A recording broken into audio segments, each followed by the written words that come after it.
Once upon a time, there lived an anthropomorphic dragoness named Nivara. She was blue in color. She had large ears and golden amber eyes.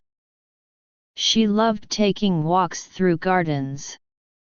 And one day, while strolling through a garden, she found a tiny golden key beneath an old apple tree, softly glowing even in the bright daylight. When Nivara carefully picked it up, a swarm of colorful fireflies flew out of a keyhole hidden in the tree trunk and began circling around her in a sparkling whirl. Then, among the roots of the apple tree, a small door slowly opened, one that seemed not to have been used for hundreds of years. Nivara had brought along a magical vial on her walk, one that could shrink anyone who drank even a little of its juice. She took a sip and became small enough to fit through the tiny doorway. And inside that doorway she saw. Inside, Nivara discovered an entire underground town built from nutshells, acorns, and flower petals. Along the tiny streets hurried ants dressed in colorful vests, while firefly lamplighters flew above the rooftops, lighting golden lanterns. But what amazed her most was a huge silver bell standing in the center of the square, bearing the inscription, "Ring only in the event of a dragon's arrival." Since Nivara herself was a dragon, the ants immediately rang the bell as soon as they saw her. At the sound of the bell, knights arrived from the farthest part of their settlement.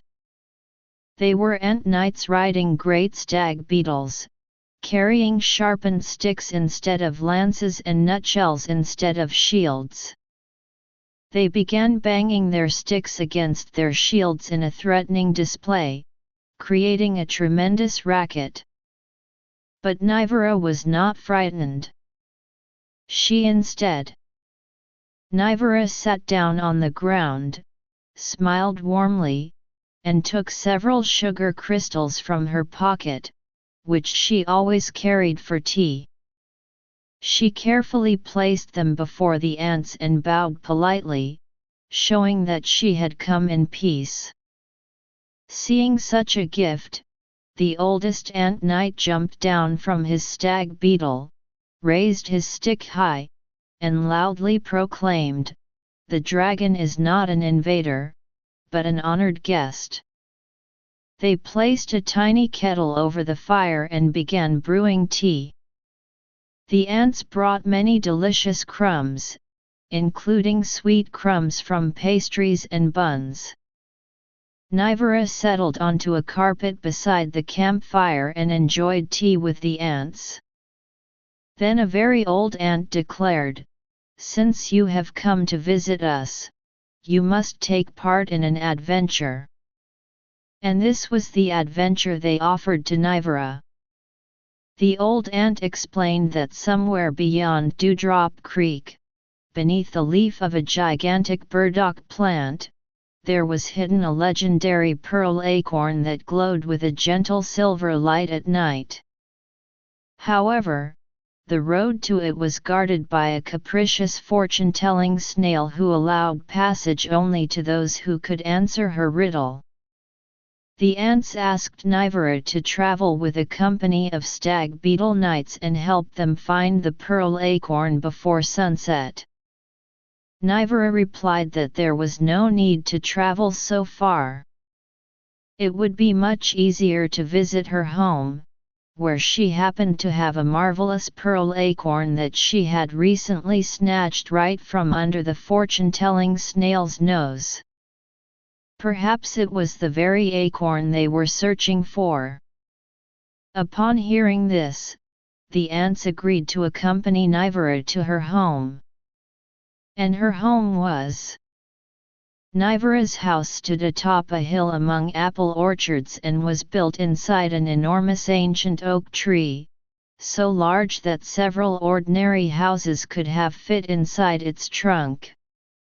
Instead of windows, it had round stained glass panels made from colorful crystals, and tame squirrel postmen raced along the branches delivering notes and invitations to tea. Inside was a remarkable collection of wonders: singing seashells, maps of non-existent islands, and, of course, a shelf filled with rare magical acorns, among which the famous pearl acorn could very well be found. But just as Nivara was about to present the pearl acorn to her new ant friends, a pterodactyl suddenly swooped down from the sky. Appearing out of nowhere, it snatched the acorn in its claws and was gone in an instant. It flew away, leaving the heroes empty-handed. In the end, they decided to set off immediately in pursuit of the thief and assembled the fastest company in the entire ant kingdom. Nivara seated the knights upon her shoulders, while scouts riding stag beetles raced ahead, searching the sky for the pterodactyl's shadow and any feathers it might have dropped. Before long, one of the scouts returned with news that the thief had taken refuge near Misty Cliff, where among the rocks stood a huge nest woven from branches, vines, and glittering stolen treasures. When they finally approached the pterodactyl's nest, its owner was nowhere to be seen. It had flown away in search of food for its chicks. Sitting among heaps of treasure in the nest were 5 young pterodactyl chicks. Nivara carefully approached them, took some crumbs she had brought from the ants' table out of her pockets, and began feeding them. The chicks quickly ate their fill and allowed the dragoness and the ant knights to pass through to the treasure. There lay the pearl acorn that had been taken from the ants. And among the treasures there were also. Among the treasures rested a silver thimble crown that had once been lost by the queen of the field mice during a great summer festival. Nearby stood a glass bottle containing a tiny cloud sealed inside, lazily drifting back and forth and occasionally releasing miniature bolts of lightning.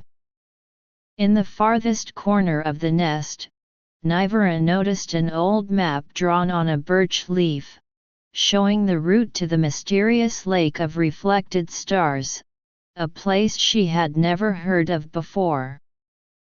The back of the map contained many notes about the lake of reflected stars. It explained that the lake was equally well illuminated both day and night. It also claimed that stars were always reflected in its waters, even when none could be seen in the sky. Naturally, Nivara became determined to see the lake for herself. Together with the ants, she followed the path marked on the map. But then, completely absent from the map, something appeared in their way. Suddenly, blocking their path, stood a gigantic walking mushroom with a broad red cap covered not with ordinary spots, but with tiny white stars. It slowly stepped across the trail on root-like legs and announced that it was the chief collector of stories and therefore did not allow travelers to pass until they had told it something interesting. Then the mushroom sat down right in the middle of the road, folded its root arms across its chest, and looked expectantly at Nivara and her little companions. In response, Nivara told the mushroom the tale of Sinbad's 7th voyage. The mushroom was greatly pleased and promised to personally guide them to the lake of reflected stars. And so it did. They arrived at the lake and saw that within its waters, In the waters of the lake they saw not only stars, but entire constellations that did not exist in the sky above their world. Among the shimmering reflections drifted images of distant places, crystal palaces, floating islands, and forests whose leaves were silver by day and gold by night. And when Nivara leaned over the water, she noticed her own reflection in its depths, only much older, wiser, and wearing a crown of shining stars upon her head.